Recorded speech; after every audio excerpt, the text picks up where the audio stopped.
Hello everyone, अस्सलाम वालेकुम। कैसे हैं आप? उम्मीद है आप सब खैरियत से होंगे। आज हम पढ़ेंगे टॉर्क। टॉर्क को मोमेंट ऑफ फोर्स भी कहते हैं। आज के इस लेक्चर में हम टॉर्क की डेफिनेशन को समझेंगे और ये भी समझेंगे कि टॉर्क किस तरह प्रोड्यूस होता है, और इस टॉर्क की पूरी हम एक्सप्लेनेशन भी डिस्कस करेंगे। ठीक है, टॉर्क का मैग्नीट्यूड क्या होगा, टॉर्क की डायरेक्शन क्या होगी, टॉर्क की डायरेक्शन को फाइंड आउट करने के लिए कौन सा रूल हम यूज करेंगे, तो ये सारा कुछ आज हम इस लेक्चर में हम डिस्कस करेंगे। तो सबसे पहले चलते हैं कि टॉर्क की डेफिनेशन क्या होगी, टॉर्क प्रोड्यूस किस वजह से हो रहा है। Torque is produce when applied force produce rotation in body. Torque हमेशा तब प्रोड्यूस होगा जब फोर्स अप्लाई होगी, और अब फोर्स अप्लाई होने की वजह से रोटेशन प्रोड्यूस हो बॉडी में। ठीक है, कीप इन माइंड, जब बॉडी में रोटेशन प्रोड्यूस हो फोर्स अप्लाई करने की वजह से, तो वहां पे टॉर्क प्रोड्यूस होगा।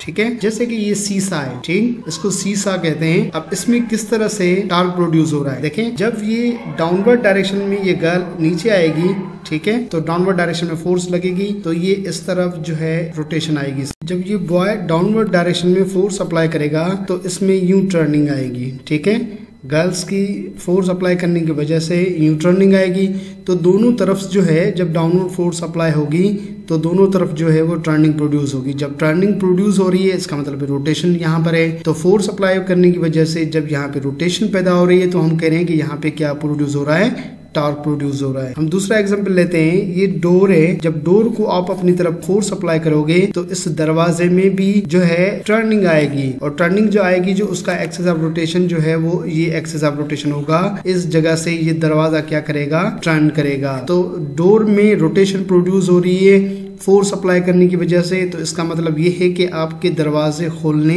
या बंद करने की वजह से भी दरवाजे में टॉर्क प्रोड्यूस हो रहा है। ठीक है, इसको हम यूं देखें। ठीक है, ये दरवाजा बंद हुआ और ये दरवाजा बंद हुआ, तो इसमें भी क्या आई, रोटेशन आई। अब ये दरवाजा जब ओपन होगा, ठीक है, ओके, तो यहाँ पर भी क्या आ रही है, रोटेशन आ रही है दरवाजे के खोलने की वजह से।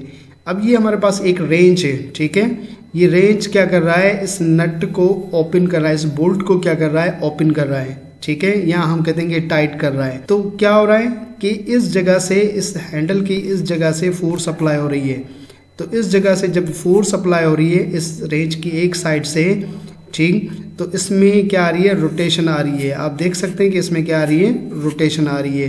तो इसमें भी जो है वो क्या प्रोड्यूस हो रहा है, टॉर्क प्रोड्यूस हो रहा है। तो ये एग्जांपल थे कि किस तरह से टॉर्क प्रोड्यूस होता है। तो टॉर्क प्रोड्यूस होता है जब फोर्स अप्लाई होती है, और फोर्स अप्लाई होने की वजह से जब टर्निंग प्रोड्यूस हो, जब टर्निंग इफेक्ट नजर आपको आए फोर्स अप्लाई करने की वजह से, तो आप समझ जाएं कि वहां पे टॉर्क प्रोड्यूस हो रहा है। तो टॉर्क की जो डेफिनेशन हम ये लें, the turning effect of bodies due two forces. Forces लगने की वजह से बॉडीज में टर्निंग इफेक्ट आ जाए तो वहां पे क्या प्रोड्यूस होगा, टॉर्क प्रोड्यूस होगा। अंडरस्टैंड? तो वेरी सिंपल वर्ड्स में हम ये कहें, the turning effect of forces is called torque, तो वो टॉर्क कहलाएगा। अब हम इसको एक्सप्लेन करते हैं। कंसीडर करते हैं कि एक रॉड है, ठीक है, ये रेड कलर में आपको रॉड आ रही है, ये रॉड का दूसरा एंड जिसको हमने ओ से मेंशन किया है। ठीक है, अब इस रॉड के ऊपर फोर्स अप्लाई होती है, और जो फोर्स अप्लाई हो रही है उसकी पोजीशन क्या है, इस ओ से लेकर ये एरो आपको आर इंडिकेट करेगा, और आर क्या है, ये पोजीशन वेक्टर है। पोजीशन वेक्टर क्या कर रहा है, इस फोर्स की पोजीशन को बता रहा है कि किस पोजीशन पर फोर्स अप्लाई हो रही है। ठीक है, अब इस फोर्स अप्लाई होने की वजह से ये रॉड क्या करेगी, रॉड में टर्निंग आएगी। जब रॉड में टर्निंग आएगी इस फोर्स अप्लाई करने की वजह से, तो हम कहते हैं कि इस रॉड में भी क्या होगा, टॉर्क प्रोड्यूस होगा। सवाल ये है कि ये टर्निंग फोर्स के किस कंपोनेंट की वजह से टर्निंग है, क्योंकि फोर्स तो डायरेक्ट इस डायरेक्शन में जा लग रही है, लेकिन इसमें रॉड में टर्निंग कैसे आएगी। तो फोर्स के हम दो कंपोनेंट्स निकालेंगे, एक पैरेलल कंपोनेंट, याद रखिएगा पैरेलल किसके, इस आर के, क्योंकि आर की डायरेक्शन इस तरफ है, तो ये आर के पैरेलल कंपोनेंट है, और आर का ये आर के परपेंडिकुलर कंपोनेंट ऑफ फोर्स का। ठीक है, तो फोर्स के कितने कंपोनेंट में, दो, एफ पैरेलल और एफ परपेंडिकुलर। अब एफ पैरेलल और एफ परपेंडिकुलर में से कौन सा कंपोनेंट है जिसकी वजह से टर्निंग इफेक्ट प्रोड्यूस हो रहा है। तो आप देखें कि अगर ये एफ पैरेलल लगता तो एफ पैरेलल की डायरेक्शन ये है, तो ये रॉड इधर जाएगी, रॉड में टर्निंग नहीं आएगी। एफ पैरेलल की डायरेक्शन ये है, तो टर्निंग सिर्फ किस वजह से आएगी, इस परपेंडिकुलर कंपोनेंट्स की वजह से क्या आएगी, टर्निंग आएगी। जब परपेंडिकुलर कंपोनेंट ऑफ फोर्स की वजह से टर्निंग प्रोड्यूस हो रही है तो हम कहते हैं कि जो यहाँ पे टार्क प्रोड्यूस होगा, और टार्क प्रोड्यूस होने का मेन रीजन क्या है, ये एफ परपेंडिकुलर है। ठीक है, तो टार्क को हम यूं लिखें कि ये आर और F perpendicular, R position vector है और एफ परपेंडिकुलर क्या है, ये फोर्स है, ये एफ का कंपोनेंट है। अब एफ परपेंडिकुलर बराबर होता है एफ साइन थीटा के। ठीक है, ये कैसे आया, ये रेजोल्यूशन ऑफ वेक्टर में हमने पढ़ा था कि ये किस तरह हमें कंपोनेंट करने हैं। ठीक है, क्योंकि ये आपके पास लेट सपोज ये एफ है, ठीक है, एफ पैरेलल, ओके, और ये आपके पास हो जाएगा एफ परपेंडिकुलर, एफ परपेंडिकुलर। ठीक है, यहाँ पे एंगल बननी है थीटा, थीटा के सामने वाली साइड होगी परपेंडिकुलर, तो परपेंडिकुलर अपॉन हाइपोटेन्यूज बराबर किसके होता है, साइन थीटा के। ओके, परपेंडिकुलर क्या है आपके पास, एफ परपेंडिकुलर है, हाइपोटेन्यूज क्या है आपके पास, ये एफ, ठीक है, बराबर साइन थीटा। तो F perpendicular is equal to F sine theta हुआ बराबर। ठीक है, तो एफ परपेंडिकुलर किसके बराबर हुआ, एफ साइन थीटा के बराबर हुआ। अंडरस्टैंड। ठीक है, tau is equal to R F perpendicular. अब टाउ किसके बराबर हो जाएगा, आर एफ साइन थीटा। इस एफ की जगह पर हमने क्या रखा, एफ साइन थीटा हमने रख दिया। ठीक है, जब हम साइन थीटा को रिमूव करेंगे तो क्रॉस रख देंगे, तो tau is equal to R cross F. ठीक है, तो इसको कहते हैं टार्क। अब इसका मैथमेटिकली डेफिनेशन क्या हुई, इस फार्मूले से मैथमेटिकली डेफिनेशन इसकी ये हुई, द क्रॉस प्रोडक्ट, ये बीच में क्रॉस आ रही है तो इसका मतलब ये है कि cross product of position vector, ये आर एंड फोर्स, इस फोर्स एंड पोजीशन वेक्टर का जो क्रॉस प्रोडक्ट है उसको कहते हैं टार्क। ठीक है, तो ये मैथमेटिकली डेफिनेशन हो गई, the cross product of position vector and force is called torque और मोमेंट ऑफ फोर्स। तो ये टार्क की मैथमेटिकली डेफिनेशन है इस फार्मूले के हिसाब से, और ये टार्क की कॉन्सेप्चुअल डेफिनेशन है कि टार्क किस वजह से प्रोड्यूस होगा। टार्क किसको कहते हैं, फोर्सेस का टर्निंग इफेक्ट्स। और मैथमेटिकली टार्क की डेफिनेशन क्या हुई, the cross product of position vector and force is called torque और मोमेंट ऑफ फोर्स। ठीक है, तो ये आपके पास टार्क का फार्मूला मिल गया। अब टार्क का ये वेक्टर फॉर्म में फार्मूला है, किसमें, वेक्टर फॉर्म में। इसका मैग्नीट्यूड ले तो मैग्नीट्यूड किसके बराबर आएगा, tau is equal to R cross F. Cross वही जब हम रिमूव करेंगे तो दोबारा साइन थीटा हमने रख दी। ठीक है, अब इसमें हम थोड़ा इसको रीअरेंज करें, एफ हमने रखा, ये आर साइन थीटा हमने एक साथ रखा। आर साइन थीटा को परपेंडिकुलर डिस्टेंस कहते हैं। ठीक है, F D, R sine theta किसके बराबर है, D के बराबर है, where D is perpendicular distance to the applied force called moment arm। D को moment arm कहते हैं। ठीक है, moment arm क्या है, ये perpendicular distance है from the line of action of forces। अब ये फोर्स की जो लाइन है, ठीक है, इसके परपेंडिकुलर ये जो डिस्टेंस होगा, ठीक है, क्योंकि यहाँ पर इन दोनों के दरमियान में एंगल बनेगी 90 डिग्री, इस डिस्टेंस के और इस फोर्स के। ठीक, तो जो D है ये क्या है, D परपेंडिकुलर डिस्टेंस से इस force of line of action के। ठीक है, तो D बराबर किसके होगा, R साइन थीटा के बराबर होगा। ओके, ठीक है, आप यहाँ पे देख सकते हैं कि ये D क्या है, परपेंडिकुलर डिस्टेंस है, इसको मोमेंट आर्म कहते हैं। तो D बराबर किसके होगा, R साइन थीटा के। कैसे, देखें कि यहाँ पे एक ट्राइंगल है। ओके, इस ट्राइंगल में आपके पास क्या है, परपेंडिकुलर क्या है आपके पास जो है वो D है, ये वाली साइड। ठीक, ये वाली साइड परपेंडिकुलर है। इस ट्राइंगल को आप यूं भी लिखें, ओके, ये O, ठीक है, ये आपके पास क्या है F, और ये इसका हाइपोटेन्यूज। ठीक, तो यहाँ पे एंगल बनेगी थीटा, तो ये आपके पास क्या है D, तो परपेंडिकुलर अपॉन हाइपोटेन्यूज बराबर किसके हैं, साइन थीटा के। परपेंडिकुलर D है, हाइपोटेन्यूज R है, और तो D बराबर किसके हुआ, R साइन थीटा के बराबर हुआ। तो इस R साइन थीटा की जगह पर हमने क्या रख दिया, D। तो D जो है, कीप इन माइंड क्या है, मोमेंट आर्म। मोमेंट आर्म क्या है, परपेंडिकुलर डिस्टेंस से टू द अप्लाइड फोर्स, जो फोर्स हम अप्लाई कर रहे हैं उसके परपेंडिकुलर है। ठीक, तो ये तो था टार्क के मैग्नीट्यूड फाइंड आउट करने का फार्मूला। ये वेक्टर फॉर्म में टार्क, और टार्क का ये मैग्नीट्यूड हम इस फार्मूले से भी ले सकते हैं। ठीक है, इससे भी हम फाइंड आउट कर सकते हैं। ओके, तो ये दोनों फार्मूला जो है टार्क के मैग्नीट्यूड के फार्मूला हैं। आगे चलें, हम डायरेक्शन को डिस्कस करें कि टार्क की डायरेक्शन क्या है। Direction of torque taking along point of origin O और एक्सिस ऑफ रोटेशन। जो टार्क की डायरेक्शन है वो इस ओ पॉइंट से लेंगे या जो पॉइंट एक्सिस ऑफ रोटेशन होगी उससे लेंगे। तो टार्क की डायरेक्शन हमेशा इस पॉइंट से ली जाएगी। ठीक है, किस से लेंगे? ठीक, चले पहले इस फिगर को देख लेते हैं कि लेट सपोज ये देखें बेटा, ये ओ है, ओरिजिन है। इस ओरिजिन से यहाँ तक ये आर पोजीशन वेक्टर है। ये फोर्स अप्लाई हो रही है। फोर्स के दो कंपोनेंट, एक ये।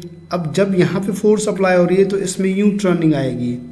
ओके, जब यूं टर्निंग आएगी तो किस कंपोनेंट की वजह से टर्निंग आ रही है? एफ परपेंडिकुलर की वजह से। और टार्क की डायरेक्शन कहाँ पे ली जा रही है? उसी ओरिजिन से। इसका मतलब है कि इस ओरिजिन पर हम टार्क की डायरेक्शन लेंगे। ठीक है, for anti clockwise motion the direction of torque is outward. जो एंटी क्लॉकवाइज मोशन होगी टार्क की डायरेक्शन आउटवर्ड होगी। ठीक है, जैसे कि यहाँ पे आपको ये दिखाई दे रहा है।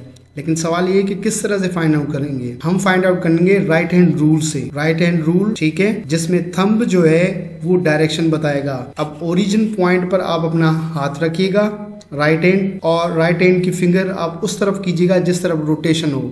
ठीक है, अगर रोटेशन यूं आ रही है तो आप इस डायरेक्शन में इस एरो की तरफ अपनी फिंगर रखिएगा, लेकिन कहाँ पर? इस पोजीशन पर अपना हाथ रख के।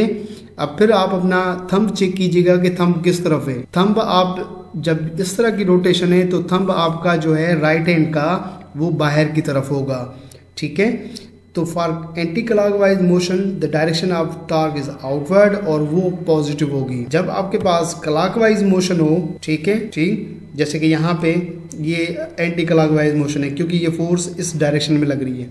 जब फोर्स इस डायरेक्शन में लगेगी तो ये स्पिनर यूं घूमेगा, ये रेंच यूं घूमेगा, रेंच में यूं टर्निंग आएगी। ठीक है, तो कैसे इसको आउटवर्ड डायरेक्शन देखें? देखें ये राइट हैंड है, और राइट हैंड हमने ये फिंगर जो है ये उस तरफ रखी है क्योंकि ये टर्निंग इस तरफ आ रही है।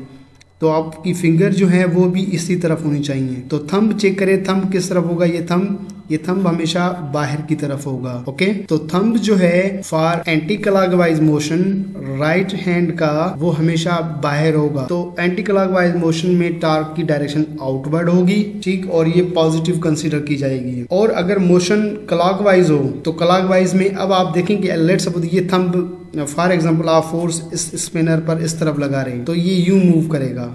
ठीक है, जब ये यूं मूव करेगा तो मोशन क्या है? क्लॉकवाइज है। तो आप अपना हैंड जो है वो इस मोशन के हिसाब से रखें।